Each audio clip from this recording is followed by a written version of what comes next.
Hello.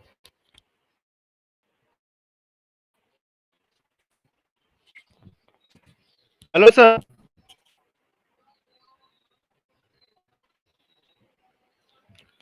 Hello sir, आवाज येतोय? Sir, can you here me? Now you can hear me? Hello? Hello? Hello, yes, yes, sir. Sir, can you hear me? Yes, I can hear you. Hello. You can hear Yes, me? yes, sir. Am I audible? Yes, yes, yes. Okay. Yes, yes. So Uh, shall we uh, start? so, Hello? yes, Hello? please start, sir. Yes. We have 2 minutes left. You can start. Okay. Just a minute, sir. Yes.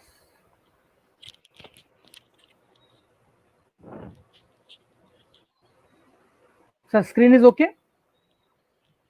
Hello? Yes, sir. Hello? Screen is okay? Yes, sir. Yes. Yes, sir. Okay. Yes, yes. So good morning to all. Yes, sir. We see the screen. Okay. Good morning to all. Uh, Good morning, sir. I welcome you to all in this yet another session of communication skills. You have gone through the many concepts of communication skills in the previous sessions, like communication skills, soft skills, uh, time management, and so on. But today's concept is a bit heavy for us to digest because this concept is very hard to understand. But once you understand it, automatically you will able to apply it and you will achieve your target, whatever you have decided. The topic for the today's session is technical and professional writing. Okay, so professional and technical writing is a concept which is normally used in a technical world. As a student of engineering, maybe we are not well aware with this concept, but very soon when we entered in the professional world, we have to understand it. We have to learn these technical and professional writings because this concept, this technical writing, it proves you that you are a eligible candidate for your job. Now, friends, before proceeding towards the main topic, let me ask one question to you. And it is my humble request to everybody that please interact with me because we have to make this session interactive because this topic is very heavy. That's why if you interact with me, it makes you easier. You're able to understand this well if you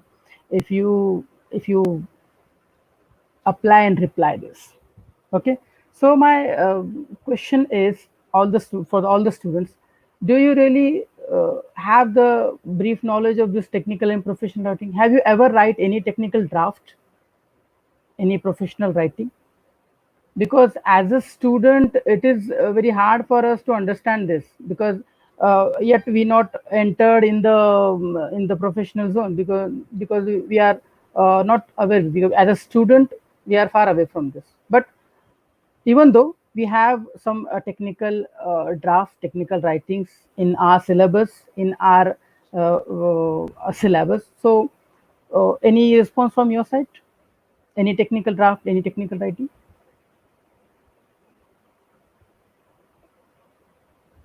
Yes.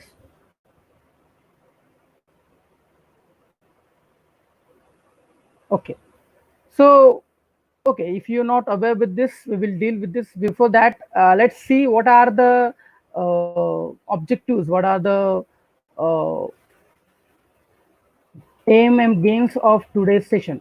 Now, through today's session, these are the objectives in front of you.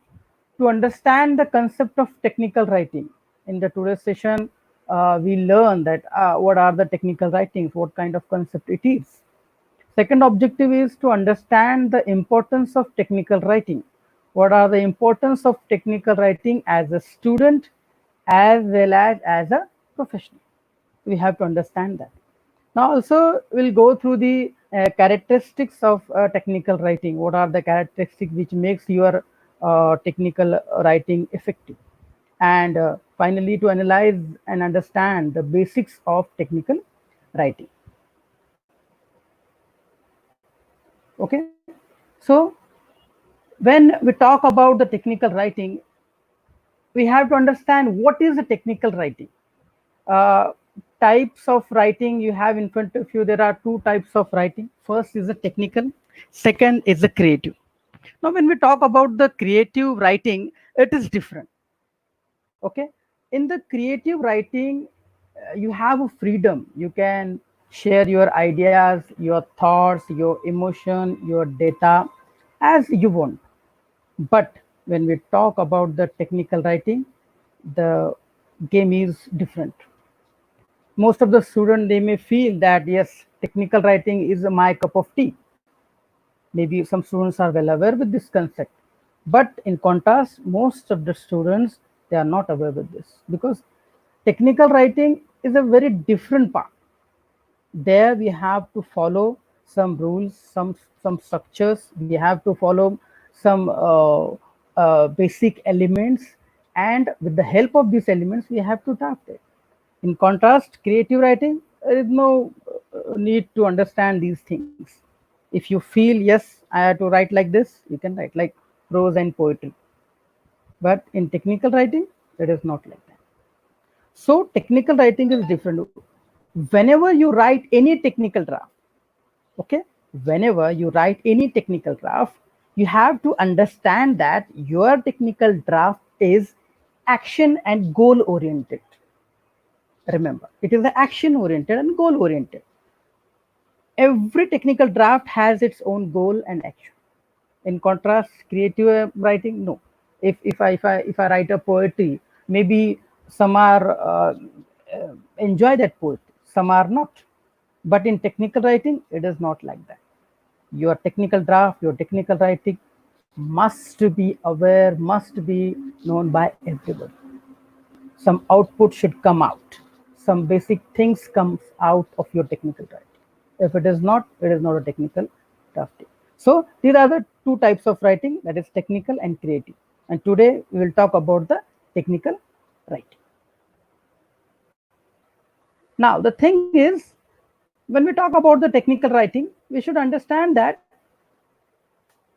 what is technical writing. If we define this concept, even definition is in front of you. It is given by the Wikipedia. That is, technical writing is a writing of drafting technical communication used in technical and occupational fields such as computer hardware, software, engineering, chemistry, aeronautics, robotics, finance, and so on. So this definition, putting finger on the exact definition of the technical writing. What it is, when we draft the, when we communicate technically, okay, when the technology is used in your communication, okay, and in the field like computer hardware, software, engineering, chemistry, that is called technical writing. Some students may be confused with the technical writing concept, because technical writing is not writing a technical terms. Remember, it is not a writing a technical terms. It is not a writing methods. But here, our relation with this definition is that we have to put our data in such a manner which is understand by both, by the receiver and the sender. Okay, now this definition may be vary from us, from the students, because it is not related to the student of communication skills. Okay, but furthermore, if you are a computer engineer, if you are a mechanical engineer, if you are a software engineer, you should know that what kind of technical writing is expected in your job profession. Suppose you are a mechanical engineer, you have to write a report of your project. Now what will you do? Now as a student, you can perform it, but just imagine you are a system manager and you have to create the manual of your software. Now there you'll face a problem. So that's why you have to understand this technical writing concept in a very minute level. As a student, this definition may differ, but as a professionalist, this is a perfect definition of technical writing. So let me repeat once again this definition. Technical writing is a writing of drafting technical communication. It is used in a technical and occupational fields. Okay. Now here, one thing we have to remember here is technical writing is used in a specialized field, in a technical field. There is nothing to do with the other fields. Okay. It is used in a occupational field, such as computer hardware, software, and so on. Okay. Technical writing encompasses the largest subfields in technical communication. Now the sentence is important. Technical writing encompasses the largest subfield in a technical communication. It is an umbrella term, okay, where we include everything. It is a subfield of technical communication. Okay, because when we write any concept, when we write any technical, when we write about any technical device, okay, you have to gain the knowledge of it, and after that you have to systemize it. You have to present it perfectly. You have to present it in a structure. Until unless you not present well, the person in front of you will not get it.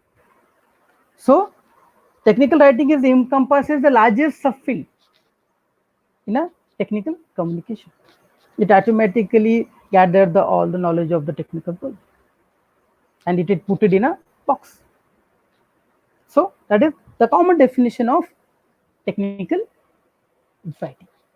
Now, after that, see the another definition of technical writing. Now, this definition may be related to us as a student. Now, technical writing is the process of writing, sharing information in a professional setting.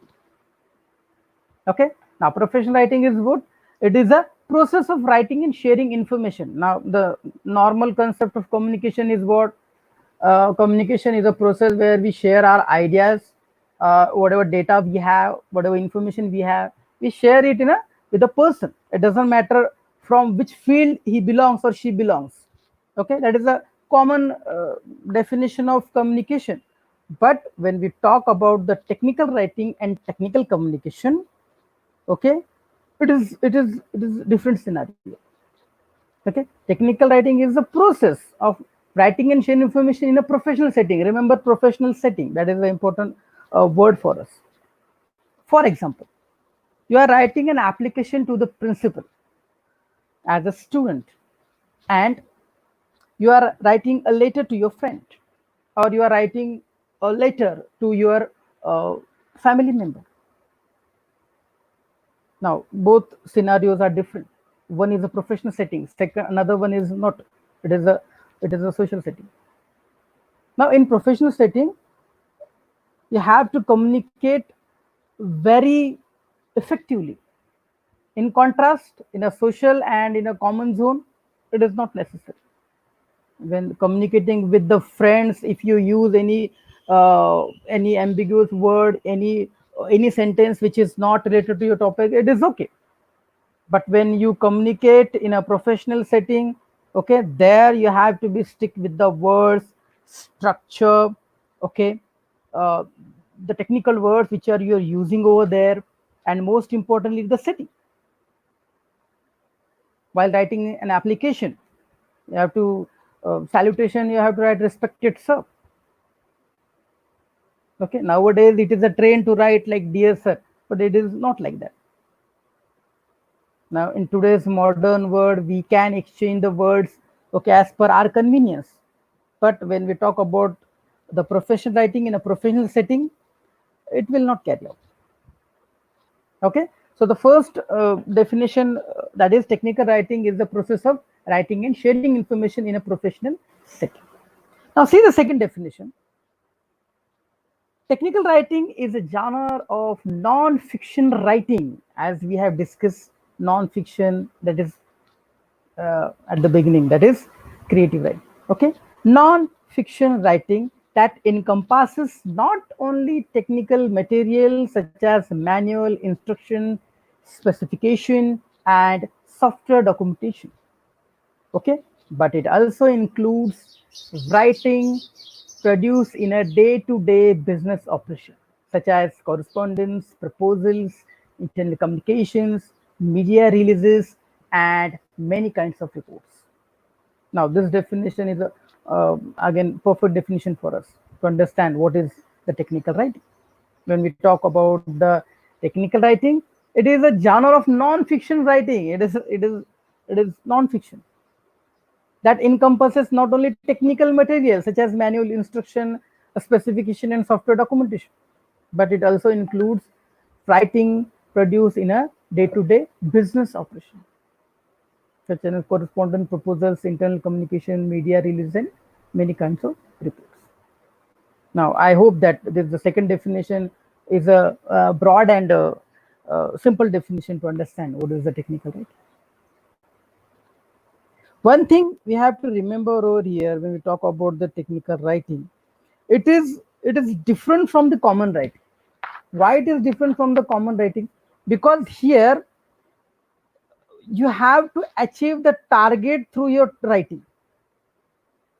So what kind of writing you are presenting over there is depend upon you. Again, the destination or the goal, it varies as per your receiver, but it must be there. Okay, and when we talk about the technical writing, it is goal oriented, simply. Okay, so the technical writing is used in a professional setting, in a professional world, in a specialized world, okay, where we have to deal with the manuals, instructions, and so any documentation which is related to technical words, we can say that it's a technical writing. Okay, as a student, we have many format in front of us. We will see that what kind of technical writing is there for the students and for the professional people. Now, see the example of technical writings. Okay, getting it? See the first point, that is software installation guides. Okay, how to install the software. Okay, when I bought my first laptop, I was confused how to install the various software because I was not aware with the manual, with the technical words, because I'm far away from it. Okay, software installation guide, standard operating procedures. Okay, service legal agreements, request for proposals. Now, proposal is based on your research. Proposal is based on your requirement. It may be anything. Okay. Now, these are the examples which we used in the field of profession, in the field of professional world. Now, see the next point: memos, resume, application format, report writing. Now, these are the drafts. These are the technical drafts which we are well aware with this, which we use normally for day-to-day life. Memos, resume, application format, report writing, and so on. You can find the difference between these two types of technical writing. The first four technical writings example, they are related to the pure professional world. The second one, it is applicable to everywhere. But again, it's a technical writing. You cannot say that, sir, I am writing an application to the principal, or I am writing an application to the boss or manager. It is not a technical. It is not like that. Because even though we not use any professional words over there, but still we have to follow some structure. We have to follow some rules and regulation. We have to follow the basic elements which are applied in the technical writing. Okay. So these are the some examples of technical writing. Now, friends, if you have any confusion at any point, you can ask me. It is not like that I'm just giving you just information and you are just taking it like, okay. If you have any doubt, any confusion, you can ask me. The chat box is open. Okay, and it is welcomed by you. Okay, so these are the examples of technical writing. Now let's move towards the another topic. Now, importance of technical writing. What is the importance of technical writing in our day-to-day life? Now, again, let me differentiate this thing that as a student, the importance of technical writing is different, and as a professional person or as an employee or employer, the importance of technical writing is different. When we talk about the importance of technical writing in our day-to-day life, okay, it doesn't matter who you are, employee or employer, or doesn't matter on which position you are working, okay, everywhere this technical writing helps you to uh, achieve your target. Now, what is the importance of this technical writing? The first point is perfect presentation. Now, what is a perfect presentation?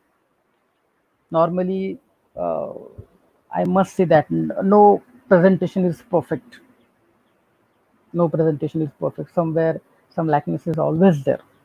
But to reach to near the perfect presentation, okay, we have to use technical writing. Because, see, in our life, maybe we are not well as a student, we are not well aware with the technical writing, but as an employer or as an employer, you have to face this technical writing, okay, at every level. Okay, so it is the most important aspect of our technical communication.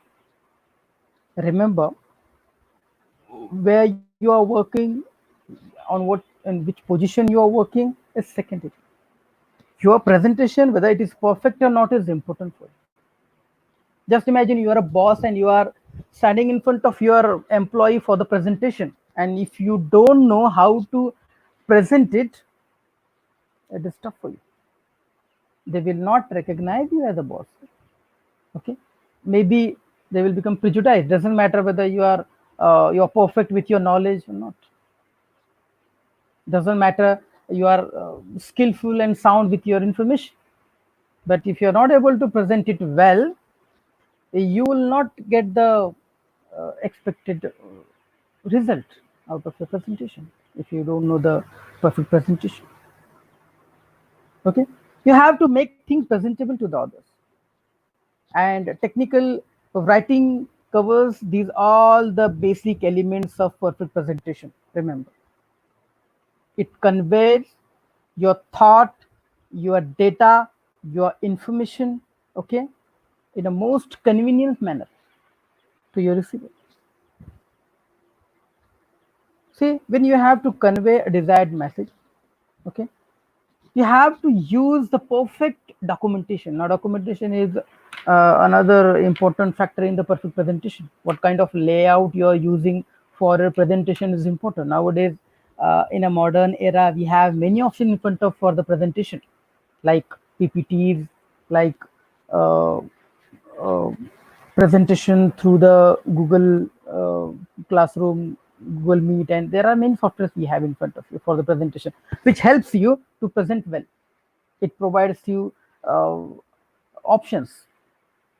But when you are standing in front of your employees or your employer for the presentation, if you don't know the perfect presentation, you will not get the success over there. Okay, I'll give you the best example of how the technical writing is important for us in our day-to-day life. Okay, just imagine you are driving into a work one morning, and an indicator light illuminates on your dashboard. Let's assume you don't know much about the vehicle maintenance. You are not aware with the maintenance and the various part of this your car.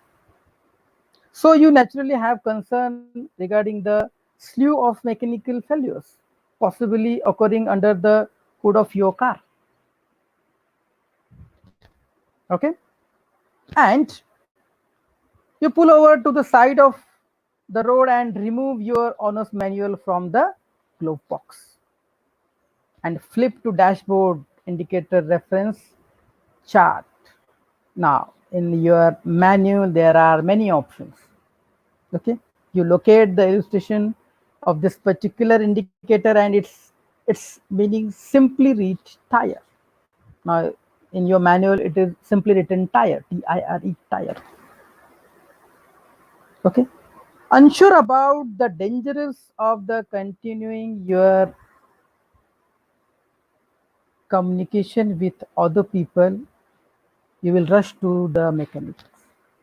Now he will settle down your all the whatever problems you have, and he will charge 5,000 or 2,000 or 3,000 or whatever it is.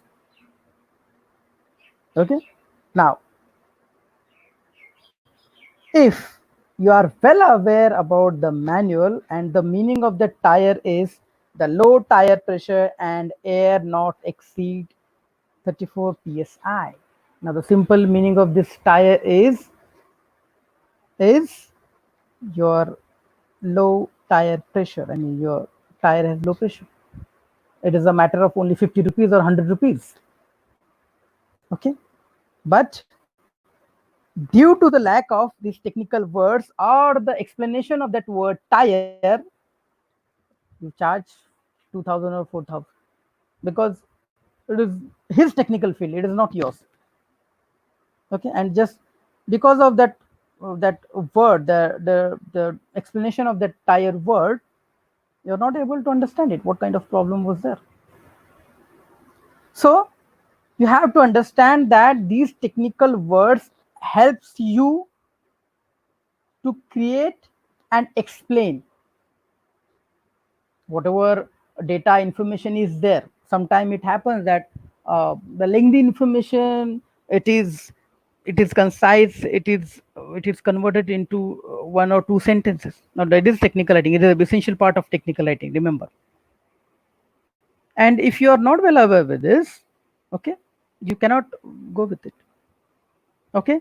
So let's turn toward the points. Perfect presentation. Perfect presentation, if you want to present your data, your information, okay, now you have to learn this technical writing. Now avoid confusion. Now that is another important point over here. Now in your presentation, if any confusion is there, sometimes it happens that some words have two meanings. But in a technical writing, once we use these technical terms, okay, and a person who is related to your the same profession, if he's well aware with this, automatically you can remove the confusion out of it. Technical writing remove these confusions. Now receive appropriate response. Now, if you want to receive the appropriate response from your receiver, you have to learn the technical writing. Now their responses depend upon your writing. If you not draft, if you not craft your writing perfectly, you will not receive the appropriate and positive response. Okay. And finally, the for effective communication, it is a combination of all, because if you have to communicate effectively, you have to use these technical terms. Now these are the points which are related to the importance of technical writing. There are many points we can define over here, okay, but due to the lack of time, we cannot go with each and every point. We are going with the result of the points. Okay. So let's move toward the next point. Now how to write the technical draft. That is the most important topic for us, point for us. Now how to write the technical draft. As I told you, writing a technical draft is a very big task for us as a student. Again, uh, it is very uh, tough job. When we write an application, you will find that you may commit many mistakes. It happens with everybody, because when I was a student, I committed many mistakes while writing an application. But once I understand it, once I learn it, I'm able to write it application in a perfect manner. So you have to understand that how to write this technical draft. Now the first point, accuracy in the words and sentences. whenever you are writing any words, any sentence over there, the accuracy is important. What you are writing is important. Your words, your sentence should lead towards your goal to your reader instead of moving here and there. What you want to say, what is the exact point of your word, what is the exact point of your sentence, it should be highlighted over there. And if you, instead of that, if you write the information which is not necessary, which is not related to your topic, we cannot say it's a perfect technical draft. So the accuracy is important. Just for example, if you are writing a sale order, now what is expected in sale order? Sale order, it is expected that what kind of uh, production you are going to buy, okay, what kind of procedure is there, cost, okay, now your cost and their cost, okay, and so on. But instead of that, if you give the description of your company and the company by whom you are going to sell, it is not necessary over there, okay, it is related to only heading. After that, there is no need to elaborate these things. So accuracy is important. If I am writing an application to the principal uh, related to the any particular topic, you have to stick with that point. Don't go here and there. If you are not able to attend any seminar, any lecture, you have to give the reason and that's it, along with the appropriate document. Instead of giving the vague information, sir, I was not there due to this reason, some things happen, and my father, my mother told me, and so, and don't go with this. Okay, just whatever is expected over there, whatever is needed over there, you have to write it. That's it. Now, second point is use common and familiar words. Now, it is a very contrast point over here when we deal with this point. When you are writing a technical draft, it is very hard to use common and familiar words over there because the draft is itself a technical, and we are bound to write the technical words over there. But avoid it if the suitable word is available for you, which is common, which is understandable for receiver and the sender, use it. If any familiar word which is aware with everybody, use them. Why we have to use them? Because see, your technical draft, it is not always created or written for the technical person. Sometimes it happens that we have to communicate with the person who is not related to your background or not related to your field.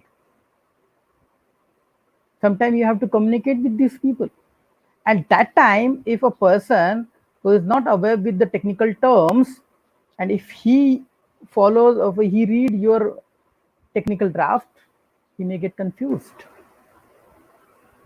Okay, so the ideal situation is if it is possible to use common and familiar words, use them because it makes your technical draft perfect. Now, next point is maximum use of active verbs. Now, what is the meaning of active verbs? Now, active verbs and passive verbs. When we talk about the active verbs means that verbs which shows the action. Okay, you always start your sentences, okay, use these active verbs in it. Okay, avoid these passive verbs. Effective and meaningful verbs, those verbs which are effective and related to your field, which are meaningful, use them. Because see, again, we have to stick with the content. There is no scope for any vague information over there. And verb, it is a action. It directly putting finger on your action instead of just giving the other information. That's why we are focusing on active verbs or meaningful verbs over there, because it is understandable for both, for the receiver and the sender.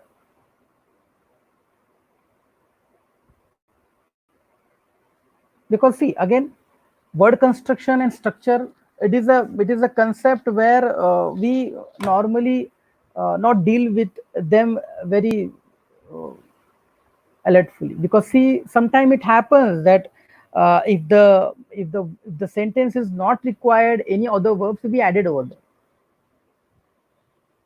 so avoid them. Always use passive and positive words in your technical draft. See, again, one example, let me give you that. If you are giving instruction to your student to submit the assignment, so how I'll put that word negative. So negative word is, now don't forget to submit your assignment. Now that is a statement by your teacher. It is a negative statement because we are using not over there. Now, instead of that, if I want to convert that sentence in a positive way, now how it will be transferred? Now, remember to submit your assignments within a time. Now I change it over there. Now see, the expression comes out with these two sentences. One giving you negative vibes, second one is positive. You are able to write the positive and active sentences over there, grammatically active sentences. Okay, omit useless words. If the words which are not useful, which are not related to your topic, omit them, avoid them, remove them. Because see, technical draft, what is expected in it, it is a short, it is concise with the topic. It is not a elaboration, it is not a detailed description of your topic. It is not like that, right? An application, how many sentences is expected in an application? You know very well that. Two paragraphs, maximum three paragraphs. Each paragraph consists two or three sentences. If your subject is lengthy, again it's vary on your topic subject, okay, but not more than three or four sentences. Okay, so you have to stick with the length and structure of the draft. Your sentence, your structure, it must be grammatically correct. Your length of the sentence, it should be appropriate. It should not be too high. It should not be too vague. Okay, it should be stick with the point. Now the next point is open with the topic sentence. Always open your paragraph with the topic sentence. Sometimes it happens that we start our paragraphs with the prepositions, with the sentences which covers our main idea, but it is not expected in technical draft. Always start with the topic sentence. What is the topic of your technical draft? What is the aim of your technical draft? That is important, and it should be start with the topic sentence. It should not be go with the that sentence which is moving, which is leading to your leaders towards the another good. So you have to remember this. Now, good technical writer, whom we can call good technical writer. Now that is a $1 million question for everybody nowadays. Whom we can call the good technical writer? Now here you have to remember that technical writer is not a designation, not a post. Everybody has to be a technical writer. Remember, doesn't matter on which post you're working, who you are. You have to you have to understand the technical writing, and you have to be a technical writer. Good technical writer possess some skills, possess some qualities, and these are in front of you. The first quality of good technical writer, that is writing skills. Now, when we talk about the writing skills, what is expected over there? Now, my question for everybody over here: what is expected here?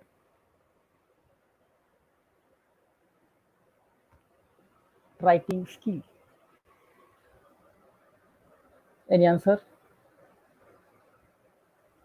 guys? Writing skill. A good technical writer must have to possess the writing skills. The quality of the good technical writer. He must be sound with writing skills.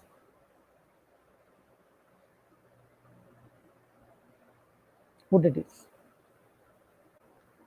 Okay, let's elaborate. Now, when we talk about the writing skills, what does it mean? It means that when you are well aware with the writing skills, when you know very well about the suitable words, when you are well aware with the structure, when you are able to transfer the complicated sentences in a simple sentence, when you are able to convert the critical ideas and thoughts into the manner which can be understood by everyone, now that is writing skills. And it not comes by 2 days or 3 days. It requires practice, it requires hard work, continuous work of it. Now I'll give you the best example of it. Now most of the teacher nowadays, they are not able to handle the uh, MS Word. They are not able to run the PPT. They are not able to use the Excel sheet. They are not able to convert the PDF file into document. Now that is writing skill. When we talk about the writing skill, you should know about the structure, grammatical structure. You should know about the suitable substitute words. You should know about the art of converting lengthy sentence into the short sentence. That is writing skill. Okay, some people, some student, some people are able to write the 3 or 4 pages in a one. Some are not able to write it one page into 4 to 5. Now it's depend upon unnecessary words, those sentences which are not important for us. When you convert them into the words, and when you are able to specify your goal, your aim of your writing in a short sentences, that is writing skill.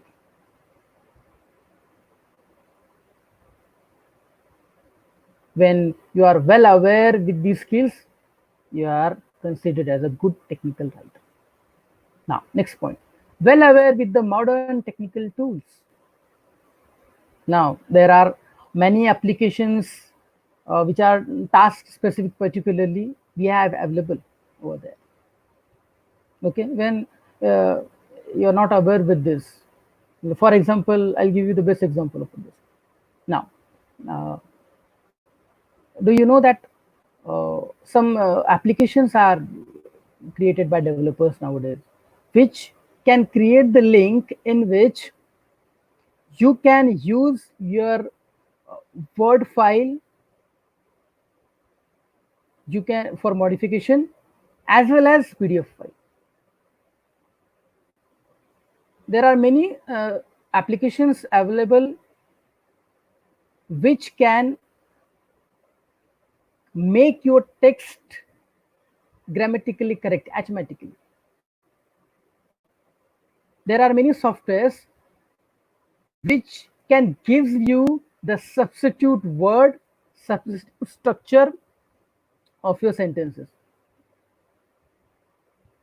Now, if you are not aware with these tools, it will take more time, okay, and it will not easy for you to write the technical text if you are not well aware with these modern technical tools. Okay, so you have to be okay well aware with this modern technical tools. Now the next point is teamwork. Now what is the teamwork? Now technical writer and teamwork, these two concepts are different, remember. When we talk about the teamwork, my concern here is with this concept is Are you able to communicate with each and every department? Are you able to communicate with each and every person who is working for your institution, for your organization? Now, what is the concern of this skill with the technical field? Yes, there is a concern. Suppose you are drafting a report of your company. Okay. Now you have to communicate with each and every department because it is a combination of all. You have to take the help of all the departments who are working for this. Otherwise, your report may be partial. Maybe your report is not complete. So there, you require the skill, teamwork. You have to communicate with each and every department. You have to get the information from the all departments, and you have to convert them in a format which is suitable, which is understandable to everybody. That is teamwork. Now, next point, that is critical thinking. Now, what is the critical thinking? Any guess, students? What is the critical thinking? Now, critical thinking is a concept in which it is expected that you can create, you can elaborate the ideas, the thoughts based on the information you receive from the others. That is critical thinking. When you get the information, when you get the data, what you will do it and what you will do with it. Okay, you cannot represent as it is. Now, what you have to do is you have to use your senses over there. When you are able to give clear judgment on the basis of your previous knowledge, that is critical thinking. Gathering the information, analyze it, systematize it, and present it. That is critical thinking. See, as a technical writer, we cannot rely on the information or the data from the others which we are receiving. Somewhere we have to use our own brain, whether this information is appropriate or not, whether this information is suitable for my writing or not. You have to think over this. And once you understand this, no, this information is not related to me. Okay, automatically you will remove it once you understand this critical thinking. When you think from that point of view, that is critical thinking. And the next point is common sense. Now here, common sense is a very unused word. Okay, common sense means what? Now we all are human beings. We commit the mistake. Okay, we adopt it. It becomes our habit. Okay, sometimes it happens that we not able to understand, we're not able to judge what we have to write and what we have to present over there. But common sense helps you to write it, to create it, to make it perfect writing. Okay, it helps you to take the correct decision, because common sense and critical thinking, these two concepts will help you to take the right decision, correct decision. If you not take the correct decision, maybe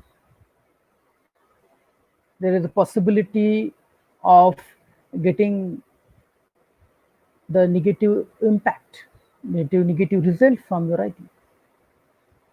Okay, so you have to understand critical thinking and common sense. You have to use them as a technical writer. Okay, now the next point. I hope that you are getting these concepts clear. Now let's move towards some technical drafts. Now you have done with the theory. Now let's move towards the concept, that is job, application, and resume. Now this is a technical draft for us. Remember, as a student, we have to deal with these these drafts. Okay, the journey from the student to employee and to employee to the employer. In this journey, I have to use these formats. Particularly when you are a student, you have to face it, you have to draft them. Okay, now resume and job application. Now, what is a resume? Resume is a very common concept nowadays. We all are well aware with this concept. Resume, what it is? Resume, it packages your assets and into a convincing advertisement that sells you for a specific job. Now, what is the resume? Resume is a advertisement of yours which sells you for a particular job. It's a summary of your education, professional training, experience. It is a description, it is a detailed information of what you have achieved in your educational life, what kind of information, what kind of experience you have gained, okay, which skills you have, which qualities you possess related to the job, and so on. Resume is also helpful to grab the attention of the employer. Now it is a first interaction of yours with the employer. Remember, as I discussed this thing in the classroom many times, that see, our first introduction with our employer is through resume and job application. It is our first impression, remember. And if your first impression is not clear, if it is not effective, if it is not suitable, then there are very less opportunities to get the job. So your first impression must be appropriate and effective. And through resume and job application, okay, we represent ourselves. So let's move towards the details information of a resume. Now, how to design the resume? Now, see, again, one point I have to mention over here is resume, curriculum vitae, and biodata. These three concepts are different. Okay. Now here we'll talk only about the resume, curriculum vitae, and biodata. These two concepts are related to the resume, but as per our object, as per our aim, we use these formats. Remember, here resume is used in a professional world. Okay. Now, design. What kind of design is expected in a resume? Now, your resume may be long, may be short. It depends upon your background, how much you achieved in your life. It's depend upon it. It is not strictly you have to write within a 2 or 3 sentences or 2 or 3 paragraphs. It is not like that. Now, the length is depend upon your personal background, how much you achieve. You have to decide how much you have to go with it. But there are some technical drafts, okay, like curriculum vitae. You don't have that much freedom to elaborate it. Okay, you have to stick with the few sentences. You cannot go with it. Okay, so resume, you can elaborate it as per your information. Now, it should be reflect the personality and goal. What kind of personality you have, whether you are able to handle the situation, critical situation, what kind of goal you put it in front of you for yourself. Okay, it should be highlighted through the resume. Remember, your resume is your first impression and it should be clear to your employer. It should reflect each and every point, whatever you possess, whatever you have to reflect it through the resume. You sometimes it happens that due to the lack of knowledge of the structure, we are not able to represent ourselves. But resume, it allows you, okay, to flourish on the paper. Now, it should be original. Original means whatever you possess, whatever knowledge you have regarding your profession, you have to present over there. Do not go with the wrong information. Do not go with the uh, information which is fast, which is, I mean, not appropriate. Go with the original information. Whatever you possess, whatever degree, okay, whatever experience you have to present over there. Okay. Most important thing is, sometime it happens that as per the requirement of the job, we use some words, we use some sentences which which drags us towards the job, but sometimes they are not related to the specific job. Suppose you applied for a system manager, and if you worked in a company which is related to the chemical field, now there is no need to represent that information in your resume, even though it is yours, okay, even though it is true, but it is not related to your job specification. So you have to present your information as per the requirement of the job. Next point is, it should be rewritten for every new job. Sometimes it happens that we use same format for each and every job. Don't do that. It should be rewritten for every new job. Whenever you are applying for new job, just rewritten your resume. You have to add, you have to remove few things over there. You cannot go with the same format to everybody, because sometimes it happens that job requirements are different, and whatever you are put it in your resume is different. So that time it is possible that you will lose an opportunity over there. Sometimes it happens that we have to add the things which we have done within a particular time of zone. So that things you have to again represent in your resume. So that time, what you have to do is, you have to rewrite it for your new job. Don't go with the same format, same sentences, same structure. Don't do that. Okay. Now let's move towards the next point. Now, parts of resume. Now it is the most important thing. Parts of resume. How to write the resume. Now I found in the classroom that most of the students they feel heavy when I deal with these concepts, because these concepts are very hard to digest. But once you digested these things, okay, will keep you alive. Will it give you the strength to face any opportunity.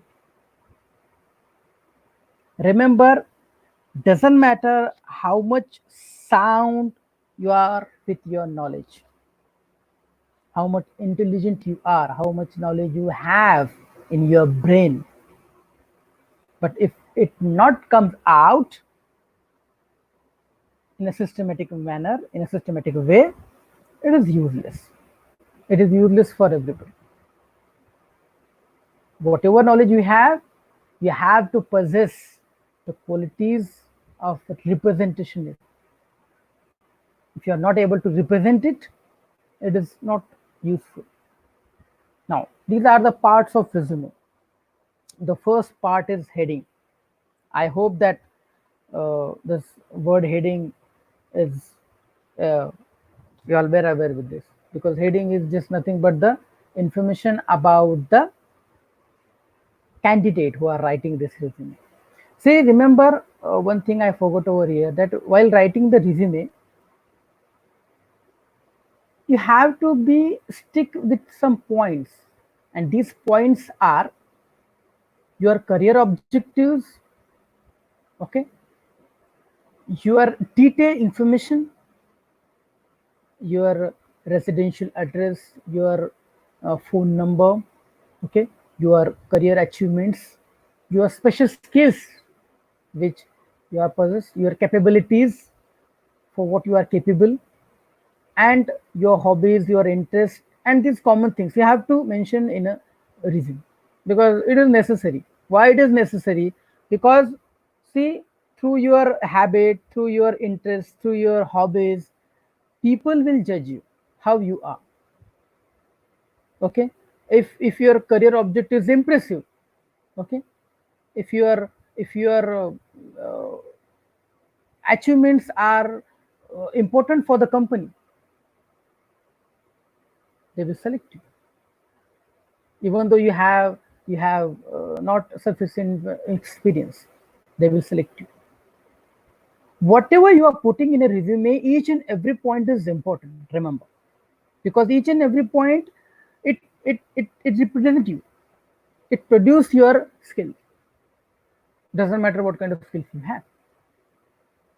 Okay, so you have to be cautious with it. Now heading of resume includes what? It is just a contact information, your name, your postal address, pin code, phone number, and etc.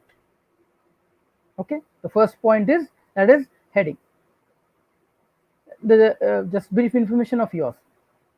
Now second point is position sort. Now if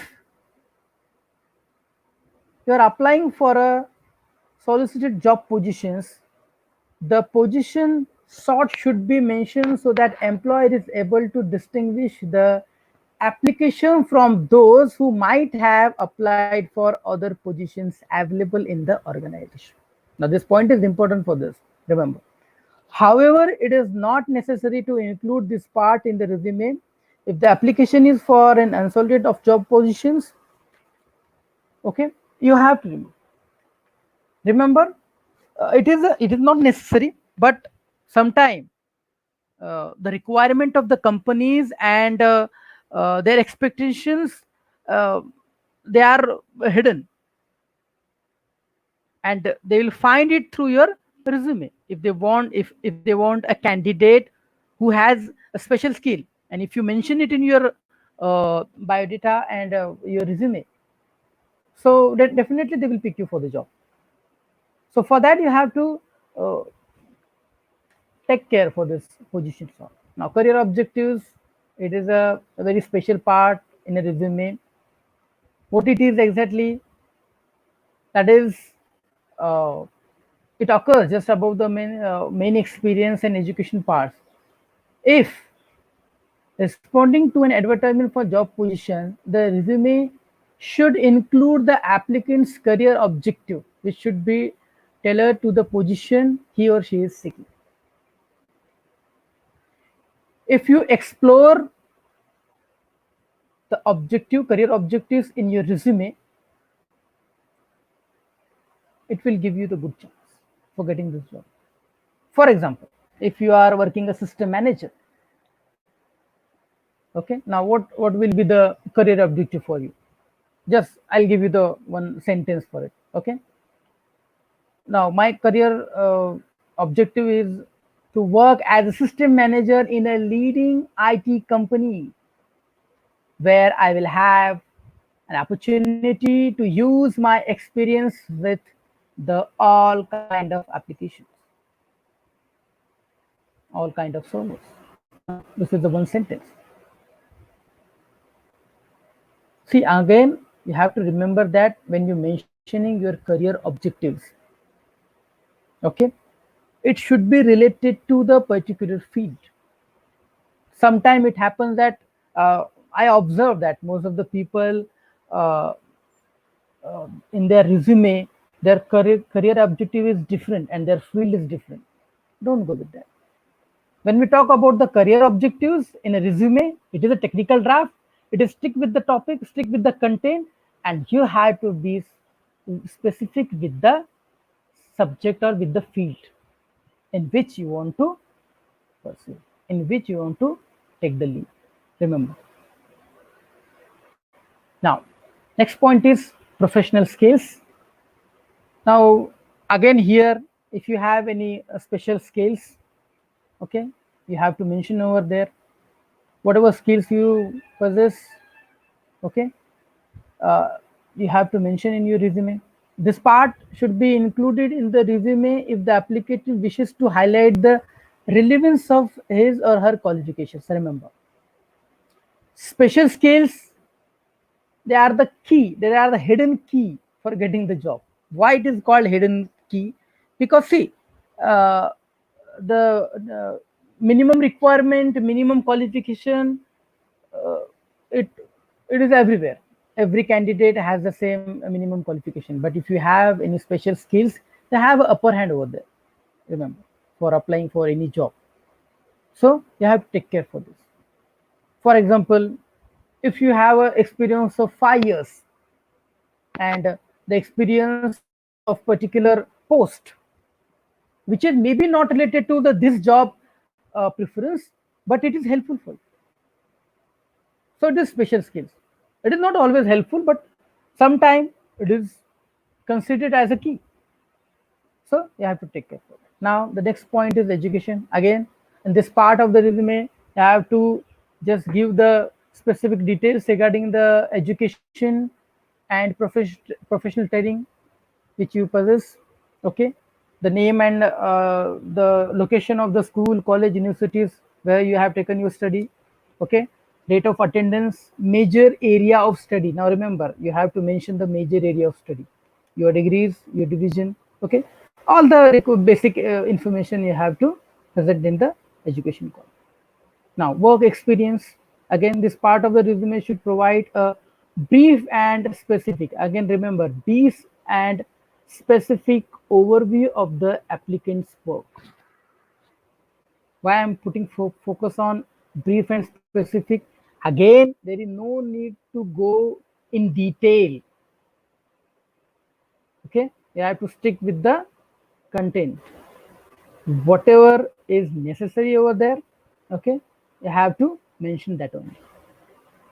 Okay, as prior work experience, it is a vital part of any hiring decision.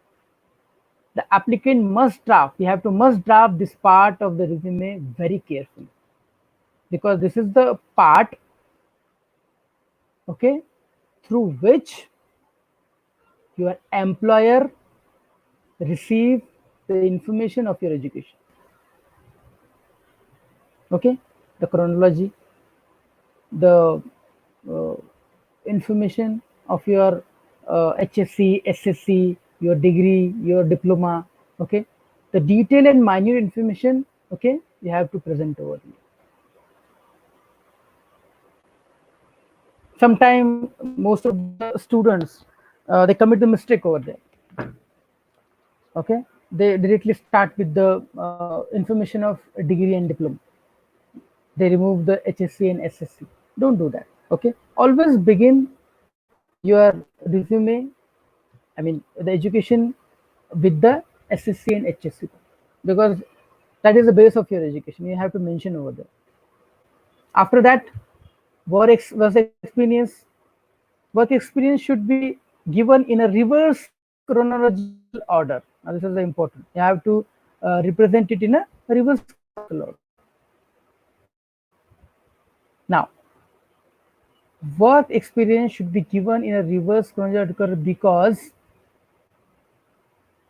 sometimes it happens that your employer is looking towards your present job and the job which you have done in your past, and the gap between these two, where you have spent, where you spend it, and what you have done. So that's why the chronological order is effective over here.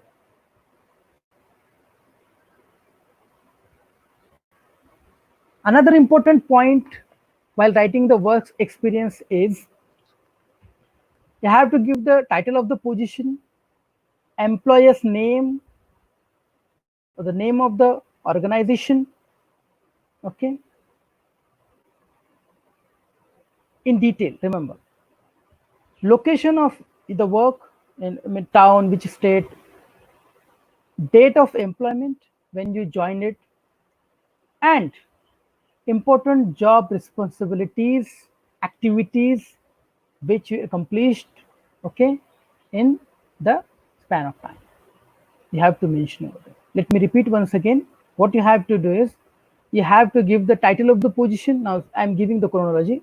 Time of the title of the position, employer's name or the company's name, organization name. After that, the activities, okay, or the job responsibilities which you fulfilled, which you accomplished, okay, date of employment, and the important tasks, important uh, achievements which we have done in the particular time period. You have to mention over it. Okay, now that is the work experience.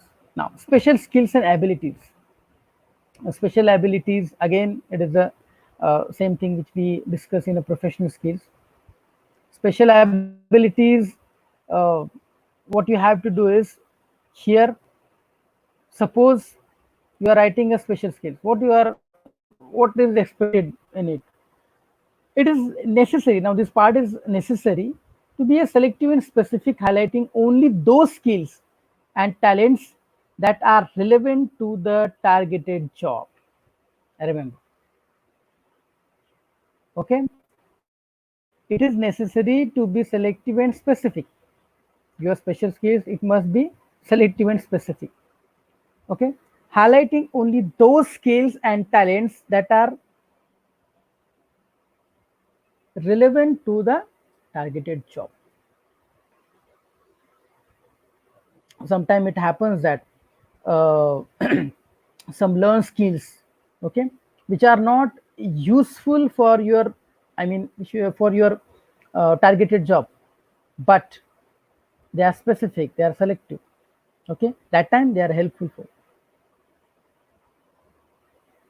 Next point is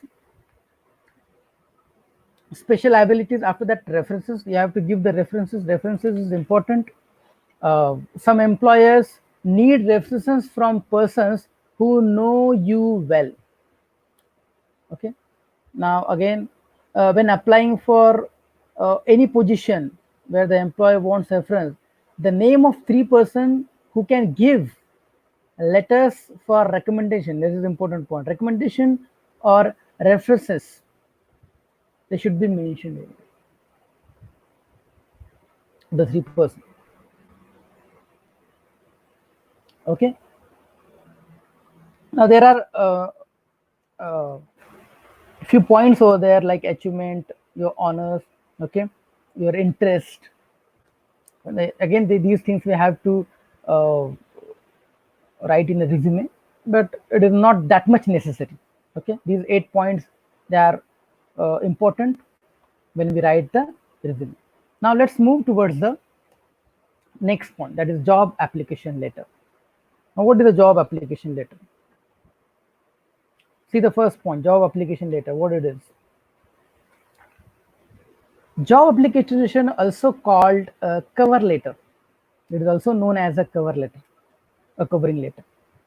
It is written to apply for a specific position. Okay, it is a persuasive message that sells the applicant's talent. It sells the applicant's talents to a prospective employer. It pursues the reader to believe in his or her suitability for a particular position. Actually, a job application letter is basically a self promotion instrument used by the applicant to boost his or her professional value and career prospects. Now that is a key point. It is the letter which is based on what? Your professional value and career prospect. How to write it? Although the basic objectives of every job application is a due for a clear connection between the job on one is seeking the one's qualification, it serves several specific purposes. Okay, the first thing is that is introduce the applicant to the hiring organization. Second one is introducing the applicant's resume. Now it highlights your it introduce your resume over there with the job application. It highlights the applicant's positive personal traits and achievements. Okay, After that, it shows how the applicant, how you are, you have the special talent and that will benefit to the organization. It also emphasizes how the applicant is right for the job, how he is perfect for the job by matching the requirement of the job with his or her qualification. Now, these are the highlighting points of the job application. Why we write the job application letter? Because these are the specific purposes of the job application letter. One is what? It introduces the applicant. It introduces you. After that, it introduces your resume. Okay, job application introduce your resume. After that, it highlights your positive personal traits and achievements, whatever you achieved, whatever your personal traits are there. Okay, it highlighted. After that, it shows how you have special talents and how you are beneficial for the organization goal. Okay, covering letter or job application also emphasizes how you are right for the job, how you are the perfect for the job. Okay, it is matching to the requirement of the job with his or her qualification. Now, matching with the qualification, it comes through the application letter. Okay, so while writing a job application letter, you have to be careful and you have to analyze yourself. Okay, you have to evaluate yourself. Okay, your academic and your personal qualification, how it is. Okay, what kind of innovative skills, special traits and strengths, experience, your career goals, your interest, each and everything should highlight in it.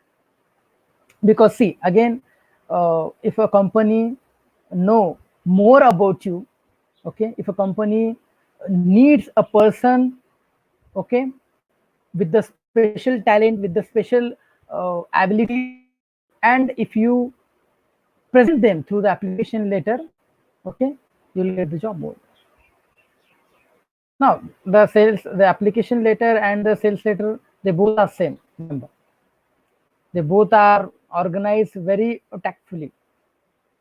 Okay, now obligation to call for an applicant for an interview if you write them for perfectly. Okay, you have to make sure that employer gives the attention that is needed to positively evaluate you and give you the credentials and give you the credit, okay, for your qualification. And when he will give you, when your application letter is drafted perfectly. Okay, now the key component of job application, that is uh, the gaining attention, building interest, showing the worth of the applicant, motivating action. These are the key components of the job application. Remember, when we talk about the application, you must ensure that it is motivating for your employer, it is giving you brief and correct information of yours. Okay, and you have to ensure that it is impressive and eye-catching for your employer. Now you have to draft this covering letter like this. Okay, uh, one more thing I forgotten over here, that a letter of application is similar to a sales letter because it should be organized very tactfully. Why I'm saying this? Because for writing a covering letter and for writing the sales letter, you have to use the same technique. That's why they both are same and it possesses the same qualities over there. Okay. Now let's move towards the next point, that is business memo. Now, what is a business memo?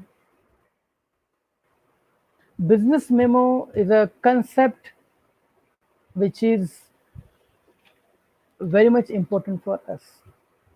Now, it is a technical draft and it is related to each and every employee. Memos can be defined by many ways. Okay, It is positive, it is negative, okay? It is action oriented, it is goal oriented, it is downward, it is upward. Now, memo is a very common concept in a business world because in a business area, memos is the only option for the person who's working for an organization, okay, for proceeding the information to the higher level, for providing the necessary data to the higher level or lower level. Okay. Now it is in a business world, you'll find that two widely recognized categories of communication you have. That is internal communication and external communication. Now, internal communication means what? When we communicate within the organization. And the external communication is what? When we communicate with the person who is working for the company but who is the outsider. And for both communication, memos plays an important role, vital role for providing the information. A business memo is a formal written message, and it is always written in a conventional form. Remember, it is a conventional form of writing. Okay. Now, again, the goal behind the writing memo is to reach towards a specific need. Remember, it is a form of dialogue. Okay, it is a form of dialogue where the writer wants to say something, or writer means a person, employee or employee, wants to say something and expects a response to the message. Now here again, memos is remembering the communication process here. It is a process of receiving and sending the message over there. But specific needs, the word specific need, it makes this memo technical draft. Okay. Now, a business memo solve problems in the organization. It act as a mean of decision making because many decisions we take in the organization on the base of memos, on the business memos, because through memos we receive the data, we receive the information, okay, and we take the decision. So it is a means of taking decision. There are many purposes this memo serve to the institution, to the company. It describes the problem, whatever problems is there, it describe it. Okay. It requests for the information from additional resources. Okay. It contains proposals or requests for proposals. It explains the policy statements to the shareholders, to the client, to the employee, or those people who are working for the company. It contains office instruction or guidelines, which is very obvious and it is very routine work. Okay. It invites the reader to business meeting, conferences. Okay.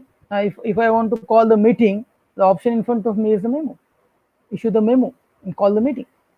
Okay. Now, memo also gives the feedback, suggestion, and recommendations from higher level and from lower level as well. Because memo is the only mean, only method, only mode for the employee to transferring the information. Okay. Again, memo seek explanations or clarifications. It also clarifies a thing.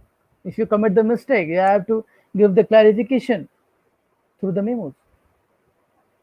Okay. And it is also considered as a polite reminder. Memo is also called as a polite reminder. When I have to remind to my colleague, to my employee, okay, the memo is the best option for it. In short, it is a link between people who are working within an organization. It helps member of the organization to communicate without the need for time-consuming oral discussions, meeting, and channel of communication. Remember, It does not require time span, lot of time. It does not require any oral discussion. It does not require any meeting. Okay, okay. It solves all the problem in a once. Okay. Now, as I told you that downward memos, inward, upwards memo, downward memos, it is comes to the higher authority. Okay, upward memos, they are for lower authority. Now, through downward memos, what we convey the routine information such as new product, service being market strategies, okay, which we are going to follow in the future, okay, the market strategies which we have to apply later on, okay. It is also employable for fresh and new recruitment. The memo is the option for them after training or after the training and placement department's duty. They have to face the memo, and new candidate, they have to face the memo. They have to understand the uh, basic purpose of this memo. Now, it doesn't matter who you are, whether you are employee or employer, you have to understand this memo. You are able to draft it, because see, again, if you want to pass the information, you have to write a memo. And if you want to gain the information, gain the knowledge from the higher authority, you have to understand the memo. In both situations, you have to go through the business memo. Okay. Now, downward memos, what is it? It discusses matters relating to the personal practices such as transfers, official instructions, promotions, and so on. Okay, it gives the feedback and instructions from a higher level. In contrast, when we talk about the upward memos, they are sent by subordinates to their superiors. Okay, what it conveys grievance, it complains, suggestions, findings, and recommendations based on their job experience, new ideas, okay, problems, proposals, and so on. There are many things we transfer through the memos to the higher level.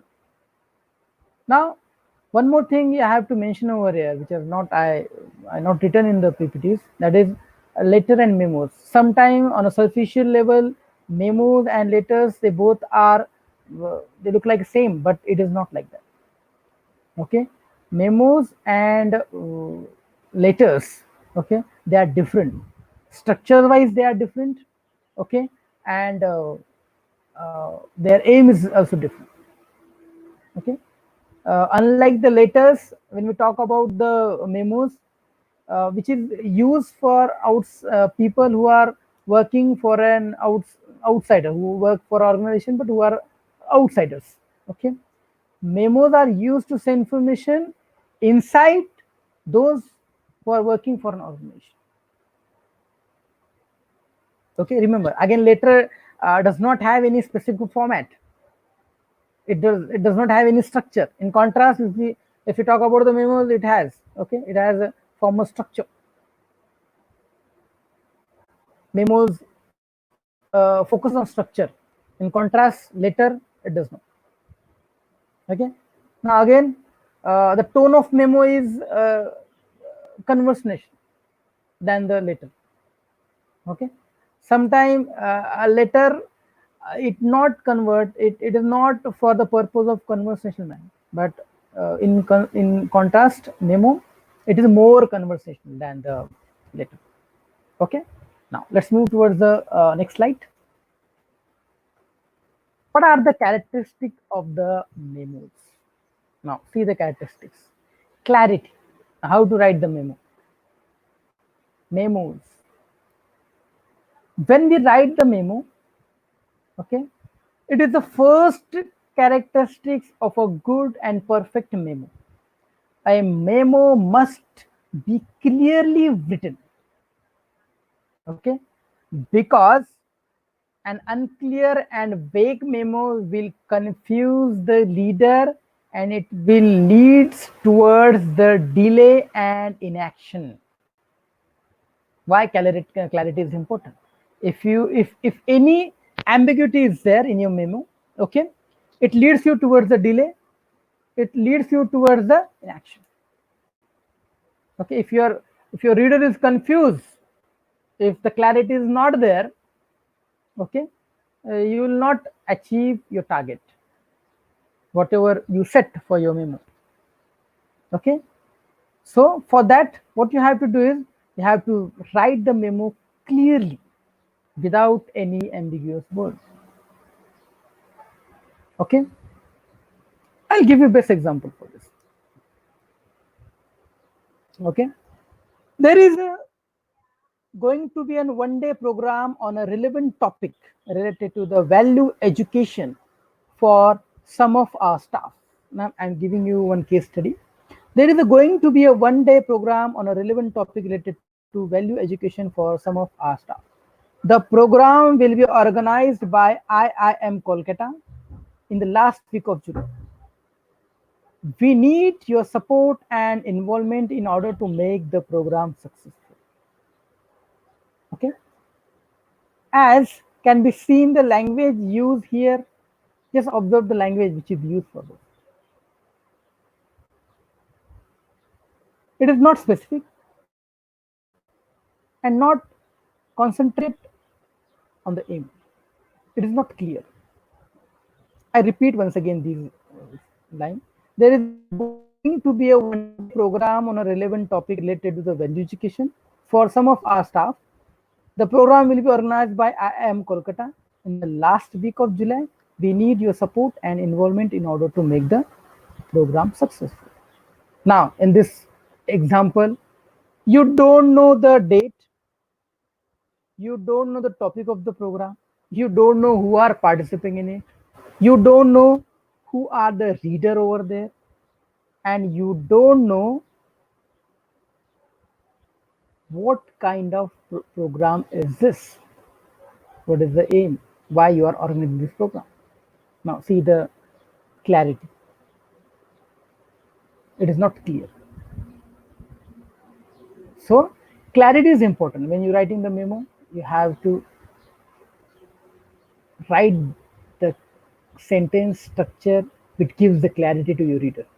Suppose in a college level, if one notice is issued by the principal sir, and it is written like you have a holiday, and you have to submit your assignment before the holiday. Submit your assignment as early as possible. Over. Now here, you don't know when is the holiday. You don't know which assignment you have to submit, and you don't know whom you have to submit. Clarity. Now date is missing over there. Assignment name is missing over there. Okay, and appropriate person whom you are going to submit that assignment is missing. So the clarity is important. If your message, if your sentence, they are clear to your reader, okay, you will automatically achieve the target. Now, conciseness. What does it mean?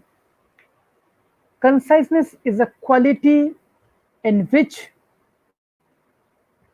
it is expected that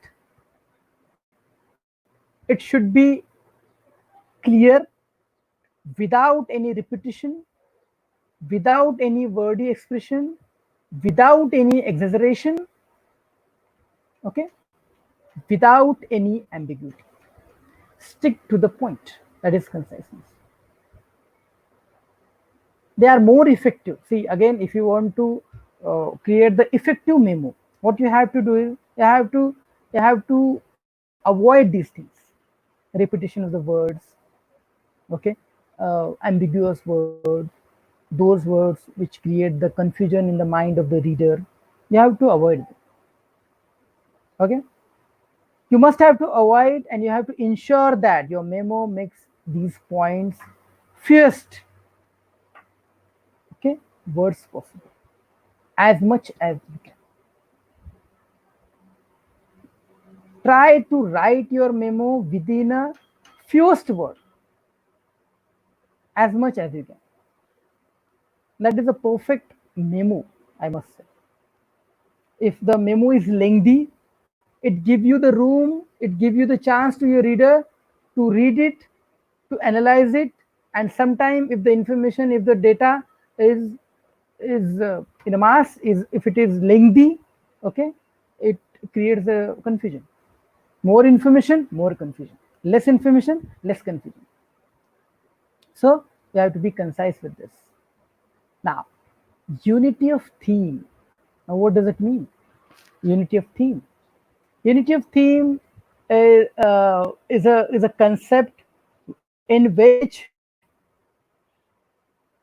it is expected from you, okay, that your focus is on single topic and you developed in your memo. There is no scope for any other topic. What is the purpose? What is the basic aim of your memo? It should be highlighted in it. That's it. Nothing else. Okay. If any information is there which is necessary and which is related to your main ideas, who subordinate it, okay, then only it is allowed. Otherwise, if it is not subordinated, if it is not important, if it is not related to your main idea, remove it. That is the unity of theme. You have to build the structure of your sentences. Okay, if the structure is there, okay, if the main topic, if you are able to write your main theme within a 2 sentences, okay, so 1 sentence or 2 sentences, maximum 2 sentences expected in it to cover your to main theme, not more than this. Okay, 4 or 5 sentences, it is bit lengthy. It is not expected from you. So unity of theme means the single topic which is related to the main idea of your memo. Now, after that, informal tone. Now, again, it is a odd concept, informal tone. Although a memo is a formal business document and we are talking about the informal tone, it is usually informal and conversational, as the writer is likely to be familiar with the reader. It happens sometimes you have to be the familiar with the your reader, and sometimes you have to use that informal tone, because again our target is our goal is what? To transfer the information data successfully and achieve the feedback. If we are too stick with the point, if we are too formal, if we are too technical with the words, sometimes it happens that your reader may move towards the wrong way. He may give you the negative or unexpected response. So that time, sometimes you have to be a person and you have to be use this informal tone. Okay, now let's move towards the structure of the memo. The first thing, now there are only 3 parts of this. The first thing, that is opening. Now what is the expected in opening?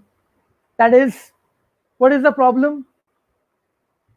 What is the main problem of your memo? Why you are writing this? Okay, what led to the need for the memo? Why this memo is important? Okay, and finally, what is the purpose? Problem, need, and purpose. These 3 things you have to be make clear in your memo, in your opening point. Okay, I'll give you one example of it. I'm happy to report that our new product, ACT Engineers 2, launched in January. This year has been highly successful in the first 6 months of its launch. I'm sending you the sales report for the last 6 months. Now see this example. I am happy to report that our new product, ACT Energizers 2, launched in January this year, has been highly successful in the first 6 months of its launch. I am sending you the sales report for the last 6 months. Problem, need, and purpose, all are expressed over here. Okay. So in the opening, it is expected that you have to highlight the problem, need, and purpose. Now let's move towards the body of the memo. The body of the business memo contains the message of the memo. Remember, it is a message of the memo. Body means the message, the exact message of your memo. It describes, explains, and discusses the central idea of the memo. Remember, central idea of your memo. In the body, it is expected from you, you have to deal with the central idea along with the detail information, detail or supporting information. Whatever sender's idea is there, which supposed to main idea, you have to mention it.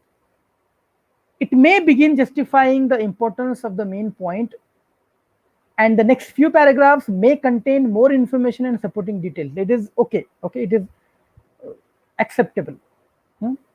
But the body may also contain a brief statement of the key recommendation the senders has reached. That is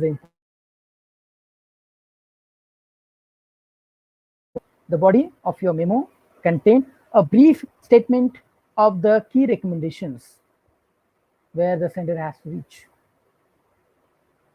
Now here we have freedom.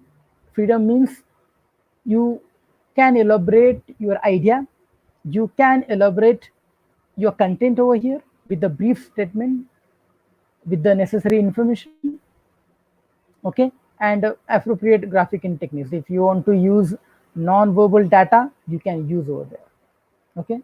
Sometimes it is acceptable to make your memo appropriate and meaningful, okay. You can use it. Now the next point is closing. Now the third part of your memo. Now, what is expected in closing? Memos should be closed with the courteous ending. Now closing means ending, okay. It's stating with the action the reader is required to take.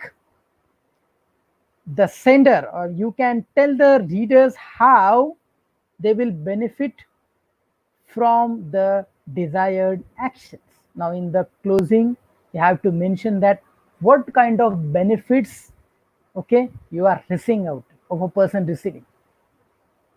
Okay. After that, if a problem is being discussed in the memo, if your memo is problem oriented, then what you have to do is you have to be closed with the analysis and the key recommendation which can solve that problem. If you are discussing the memo in your if you're discussing the problem in your memo, okay, your ending should be what? The recommendations or solutions of the problem, okay. After that, when you are closing your memo, you have to remember that sometimes it happens that specifying the action that readers is required to take, it is missing. And what kind of actions we have to take is missing. Now you have to, if you want to give a perfect closing, you have to present, you have to explain what kind of actions you are taking over there for resolve it, okay. If you have that, if you don't have, then leave it, okay. But closing should be the satisfaction of the problem, whether it is suggestions, whether it is taking action, whether it is any other thing to solve the problem, but it should be there. Remember these three parts, they are important because on the basis of these 3 points you can write the perfect memo, okay. Opening, body, and closing. Now we can talk a lot on these 3 points, but due to the time constraint we cannot go forward, okay. So you have to remember these 3 points. After that, report writing. Now what is the report writing? Another technical draft. Report writing, when we talk about the report writing, it is necessary to understand that why we write the report, why report is important.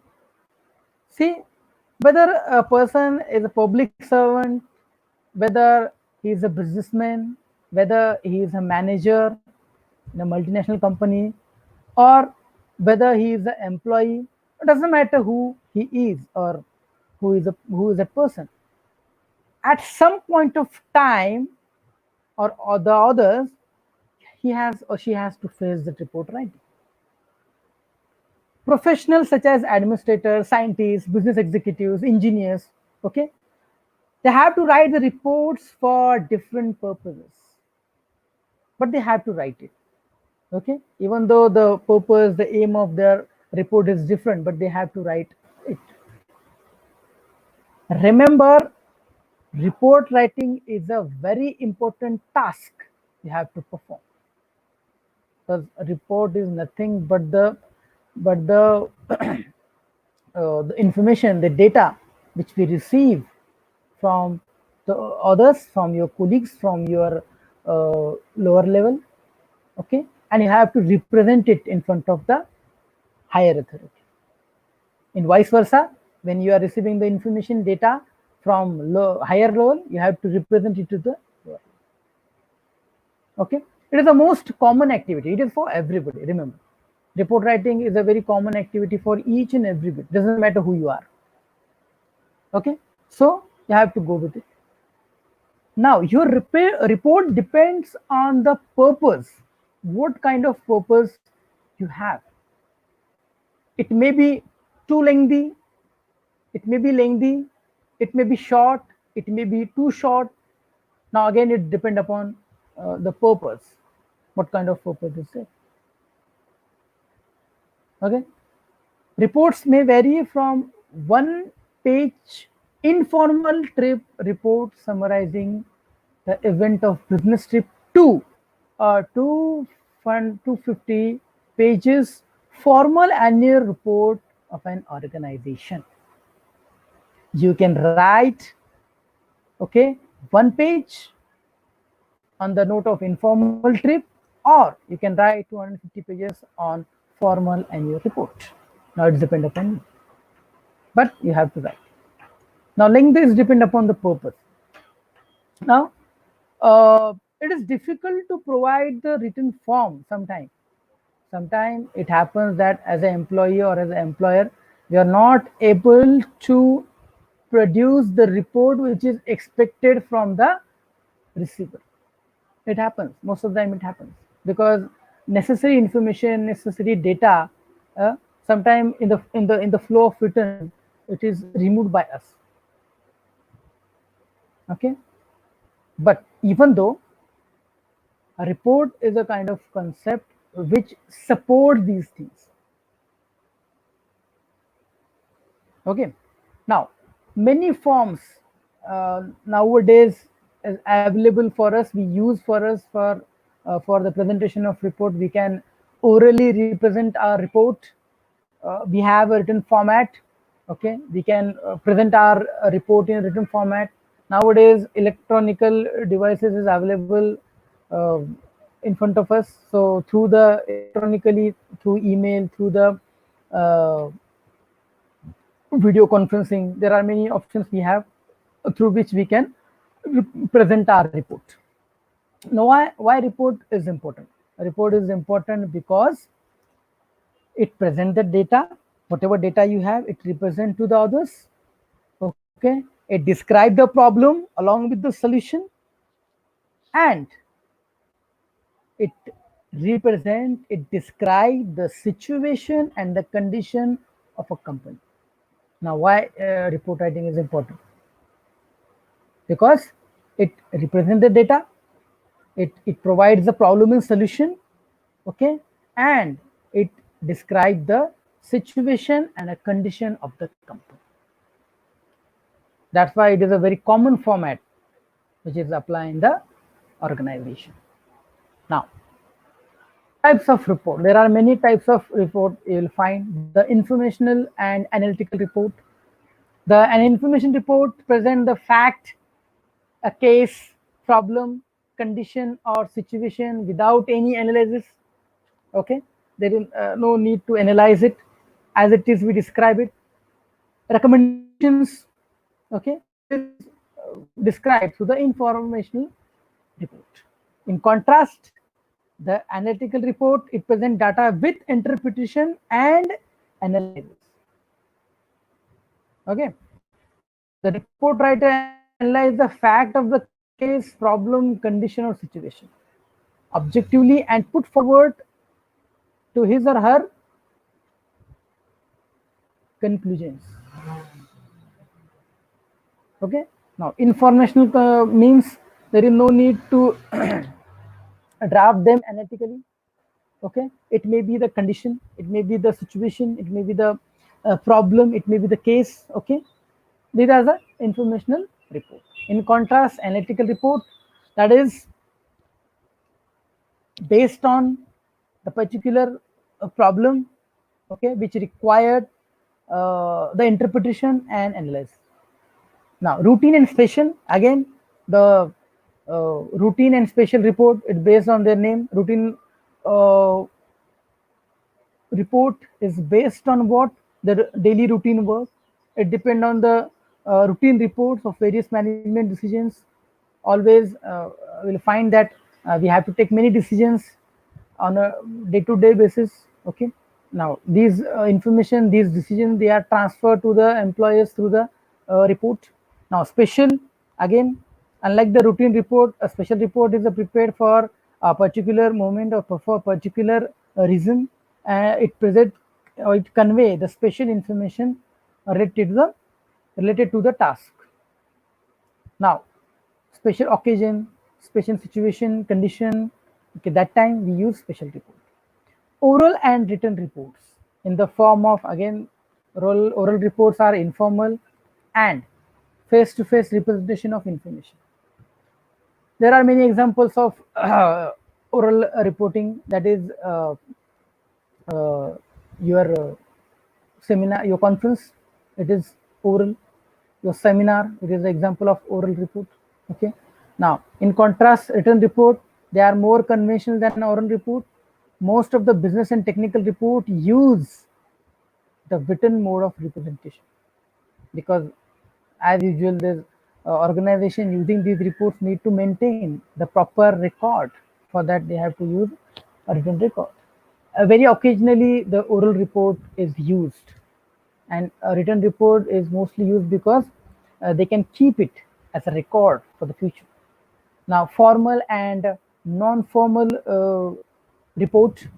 Now, again, these reports can be formal or informal. It again depend upon the nature, the scope, and their length.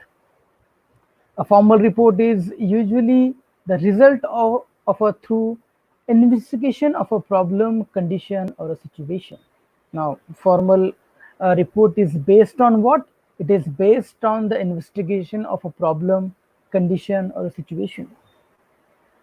Formal reports also comparatively longer, and it require the elaboration, it require discussion, so automatically it becomes lengthy. They usually follow a fixed format with the predefined elements, okay, according to the information we presented over there. The length of the formal report may vary from few pages to hundreds of pages. Again, it depends upon the subject. In contrast, when we talk about the non-formal report, it could be brief account of a specific business or a professional activity. It is usually written to provide introductory information about a routine affair. Non-formal reports are usually short and do not need elaborate description. It does not require any description. You can elaborate it in a very short. Okay, so these are the types of report. Now, parts of report. These are the various parts of report. The title page. In the title page, it is expected the name of a person or an organization to whom the report is being submitted. Preface, that is, it is an optional element. It is not necessary to use every time. Okay, what it introduces the report by mentioning its silent feature and scope. Okay, a letter of transmittal, what is it? That letter of transmittal is a brief covering letter from the reporter, writing, explaining the causes for writing the report, why you are writing the report, what is the basic purpose. It highlighted in the letter of transmittal. Now, acknowledgement, what it is?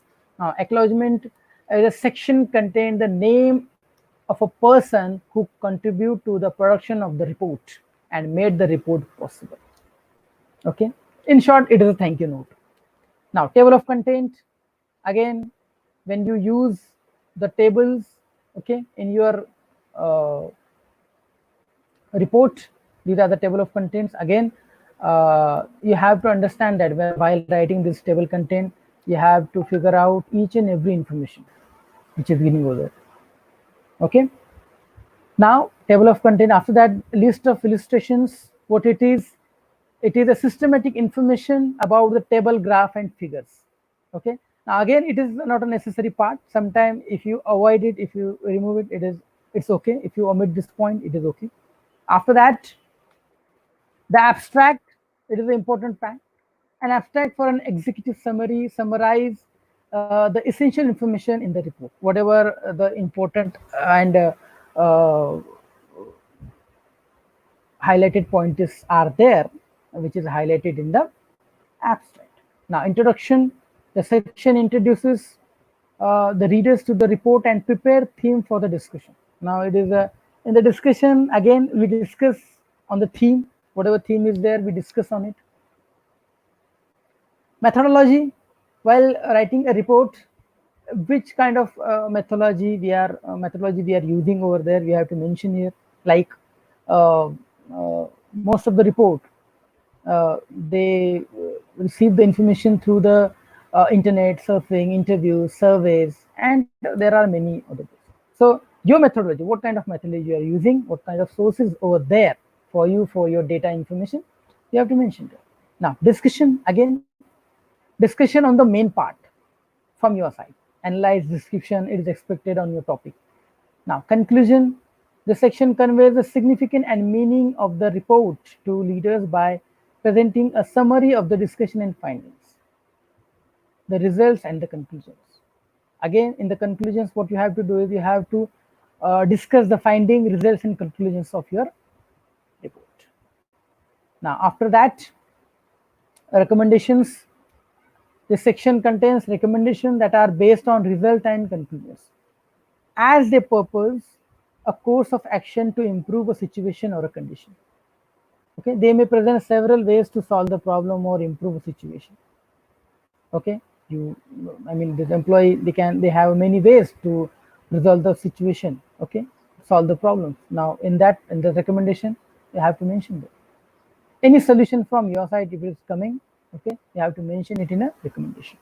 References. Now, again, this section contains the books, the journals, okay, reports which you used for your report.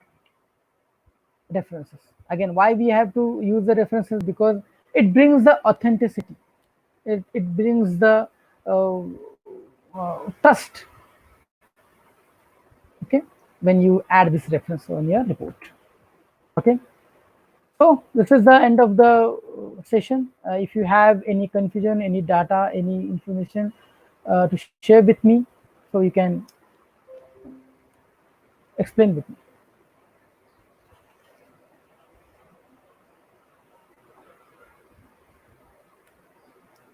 Okay, so I hope that the session will be enlightening.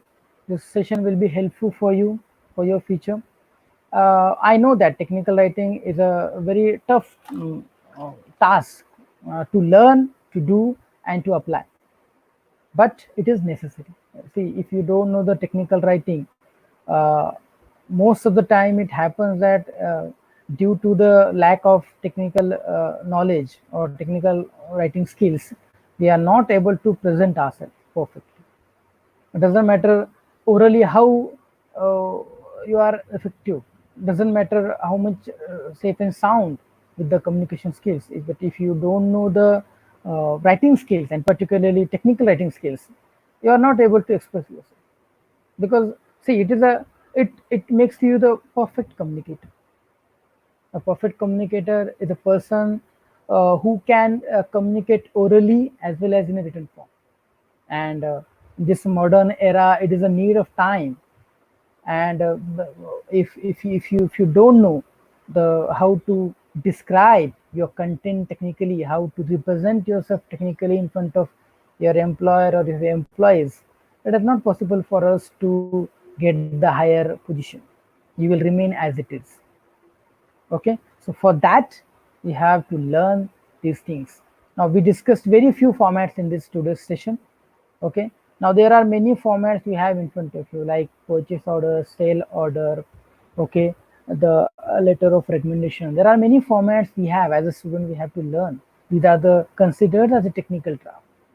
Okay, and after that, once you entered in the professional world, there are many formats over there you have to learn. And once you learn this, you will able to find yourself confidence, safe and secure for your job. Okay, so once again, I thanks to all by your patient listening. I hope that you will get something out of it, and I know that this topic is I completed I very briefly I cover this point this session because due to the time of the student, because see again we have to learn. It's a learning process. This is the first step of your learning. Very soon you will attend another technical session, another uh, webinar of technical writing skills, and there you will learn a lot. Okay, it is just an example for you. It is just an opening for you. And remember, once you understand this technical writing, it will remain with you forever, and nobody will keep finger on your disabilities if you are technically firm and technically sound. So once again, I thanks to all. I thanks to Wilbur sir, all my team, and thanks to Vidyavardhani College. They are given me this opportunity to represent myself in of these students. They allow me to give this session. Okay, thank you. Thanks a lot, and best of luck for your future. Thank you.